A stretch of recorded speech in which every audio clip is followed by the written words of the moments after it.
Hey friends, happy Friday. Thanks for joining us for Unscripted on 13 Plus. I'm Anna Orsini. And I'm Carson Courier. Happy Friday. Thank you for joining us this morning. We made it. We did. It's been a week. It really has been a week. I feel like everyone's been feeling horrible and everyone's been tired. I know. The sicknesses are definitely going around. Yeah. I feel a little tired as well. Yeah. I feel like maybe it's because it's been kind of gloomy this week. So my mom, when I told her I wasn't sleeping well, she's like, it's because of the supermoon. And I was like, oh, that makes sense. I never actually thought about that. Yeah. Okay. At least that's what I'm blaming it on. Deal. Instead of any of the other possible things. Of course. Yeah. So hopefully people get the rest this weekend. Everyone kind of resets, and then we hit the ground running on Monday because we have something very fun coming up on Monday. Super exciting. So stay with us for that so that we can tell you guys about that. But first, we do want to start off with some of the political news we're following today. And one of those things is after his visit in Cochise County yesterday, former President Donald Trump will be in Glendale today. So he's expected to deliver remarks at a rally at 4 o'clock this afternoon. That will be at Desert Diamond Arena. Now, we will have more on this rally, both on air and online. We will provide live coverage throughout the day. So make sure to download our mobile news app. That's one way you can watch. You can also watch online. We'll be streaming it right here on 13 Plus, so keep that in mind. And something else we're keeping an eye on heading into today is the potential for one less presidential candidate. It was announced that Robert F. Kennedy will withdraw from the ballot in Arizona. Now, we do know that he'll also be holding an event today in Arizona. That event will be in Phoenix at 2 o'clock this afternoon. So there is some speculation here that because he's in Arizona and kind of in the same area, the Phoenix metro area, at the same time as former President Trump, that he could potentially be endorsing him. So we'll kind of have to wait and see what comes out of that. But again, this is at 2, and then the Trump visit is at 4 o'clock. So if he is endorsing him, we'll know ahead of time. Exactly. So something to keep in mind. Again, we'll make sure to update you both on air, online, right here on 13 Plus on our mobile news app. As I mentioned, download it if you can. So there have been a lot of changes. Because it is the way that we push out any breaking news, any updates to major stories, it's really helpful. And you can also watch along, too, for the Trump event later this afternoon. So, again, make sure you have our mobile news app. It's something that's very helpful. Taking a live look outside. I believe this is the camera from behind our news station. It is, yeah, very familiar. Goodness. That's where all the rattlesnakes come from. Yeah, we call that the rattlesnake. What do we call it? Dungeon? I don't pit. I don't know. Yeah, I think it's the pit of rattlesnakes. I don't visit very often. I'll tell you that. I'm not a frequent flyer to that. Pit of despair. The pit of despair. There it is. Allie's saving the day. 13 First Alert forecaster. I completely forgot what I was saying. It's such a Friday. It is such a Friday. Allie Potter, you're here with us. Yes. You have seen quite a few rattlesnakes back there near the weather center. Haven't you? Not this year. Last year, though. Is it last year we saw, a lot. And don't they go under the shed? They do. And then... They're big, too. Remember, we actually had like a snake catcher out here earlier this year. So there's like a big poster that says, watch out for, but it says very large snakes. That it sounds very scary. Yeah. I think it was a mama snake and she was pregnant. Stop it. Yeah. You didn't know about this? No. And then there was a situation where there was like snakes in the walls. I'm not even joking. That was a couple years ago, though. Yeah.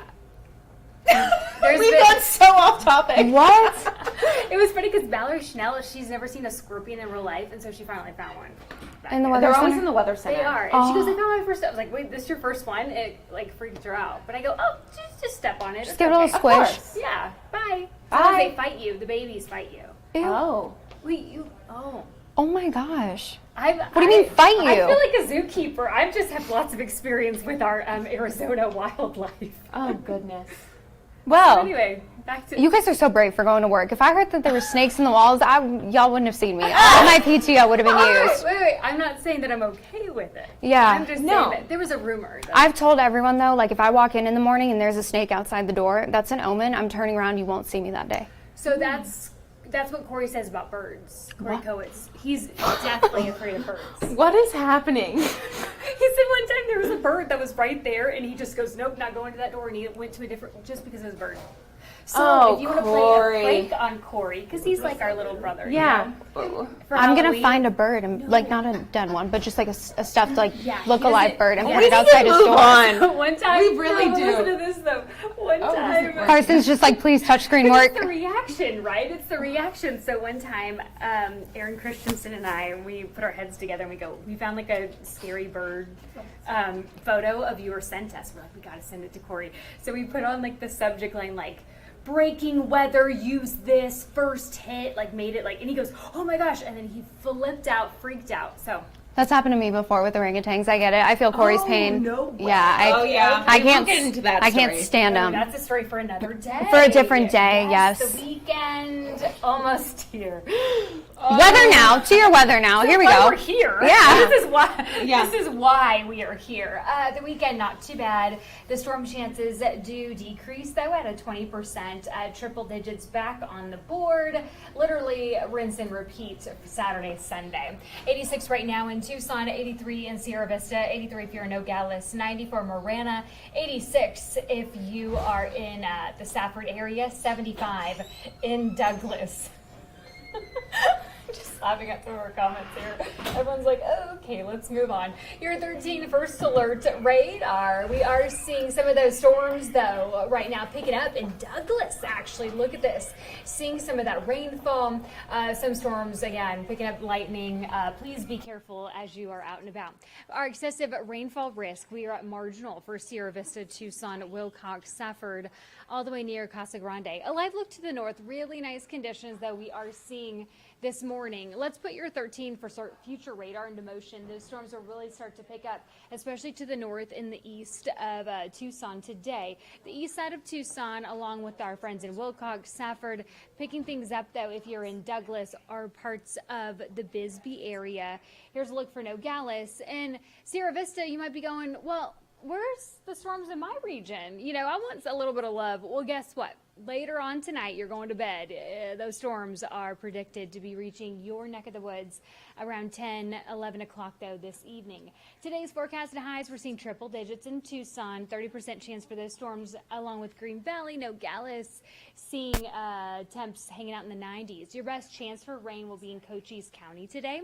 A 60% chance for those storms in Bisbee, Sierra Vista, and Douglas. 70, though, if you are in Wilcox. Your 13 first alert 7-day forecast includes triple digits. We're on the lower end, so that's some good news. We're still typical monsoon pattern, so please be weather aware and as you're out and about. Okay. Thank you, Miss Allie Potter. And watch out for Watch out for Birds, the birds, orangutans, rattlesnakes, snakes, all the things. Scorpions. You know all those wild You never know what you're orangutans. gonna see. Yeah. Thank you, Allie. Thank you, Allie. And looking at the weekend ahead, so something that students will be doing this weekend, one of the things I dreaded doing in high school is taking their ACT or SATs. SAT. I just took the ACT. I took the ACT too. Yeah. But here I believe they take the SAT. Well, I guess you don't have to take them at all. I know some universities are no longer requiring them, but our very own Tolupa Ajayi, she is our new morning reporter. We love to have her here. We do. But she kind of dove into whether or not students should take them, what are kind of the perks of taking them, how you can get scholarships. Or some of the changes, too, because huge changes. we used to have to do, you'd have to get your pencils and get your little Scantron, and that's not the case anymore. No. So we'll let you listen in on some of the changes that you can expect if you or your child's taking it. So there have been a lot of changes to the SAT since we probably took it, meaning that the Scantron and number 2 pencil that we're used to seeing are no more. Now the SAT is offered completely digitally. So these changes were implemented earlier this year, and the SAT being digital is the only option for how to take the test. Students can bring their own devices to test centers to take the tests on that. And another change is grading these tests is now faster. Students can expect to get their scores back in a matter of days instead of weeks. Plus, the test is shorter, so now it's 2 hours and 14 minutes rather than 3 hours. Most notably, the test is adaptive, so that means the level of difficulty of the questions changes depending on how you answer. So for those parents and students who are on the fence about whether or not they should take the test, experts say it might be more helpful than you think. Good test scores also increase your chances not only of getting in, but actually being able to afford college, because good test scores increase your chances of getting more merit aid and more scholarships. So you might be thinking, my student doesn't need to take this test because they have straight A's, they're on the honor roll. But a lot more students are like that than you think, and these tests can also help with you getting merit aid. So it's important to take these tests because it also levels the playing field for colleges. Reporting live in Marana, Tolupa Ajayi, 13 News. Now, we do want to tell you guys something really fun that's coming up on Monday. Me and Carson going on a little bit of a road trip. We are not too far down the road. We're just going to the U of A campus for the big first day of school for students returning after summer break. We're going to be out there all morning. We'll be live streaming the entire thing right now. So be sure to tune in on Monday. We have a lot of really fun interviews set up. Everybody from Osiris Rex to Student Health Services, to students, medical students there on campus. Also, some of the people who are involved with athletics. We'll have some guest appearances from the Spirit Squad, maybe Wilmer and Wilma. Yep, Wilbur and Wilma. Yep. Why does that not sound natural and off the tongue? Desiree Reed Francois, the athletic Maybe our director. new football coach. So all the people that you want to hear from will be out there Monday morning starting at 5 a.m. So make sure that you tune in here on 13 Plus. We'll be with you guys until probably about 10 o'clock that morning. So we're really looking forward to it, getting out of the studio, going on a little field trip. No, it's going to be super fun. Also bringing back all those memories from our first days at the U of A. I know, celebrating all those students who are heading out for their first days, and then also those on PCC campuses as well, heading out for their first day of school. So we'll have everything you need to know back to school related when it comes to our universities here at home. So be sure that you join us on Monday morning starting at 5 o'clock. Absolutely. Well, thank you all so much for watching on this Friday morning. Again, tune in on Monday starting at 5 a.m. You'll be able to see us on the live stream or on 13 News, and then 13 News on Fox 11 starting at 7. But again, we're going to be live streaming the whole thing. It'll be what, 5 hours? You're going to get a whole lot of us on Monday. Oh, That's yeah. the good news. Well, thank you so much for watching, and have a great Friday and a safe and happy weekend.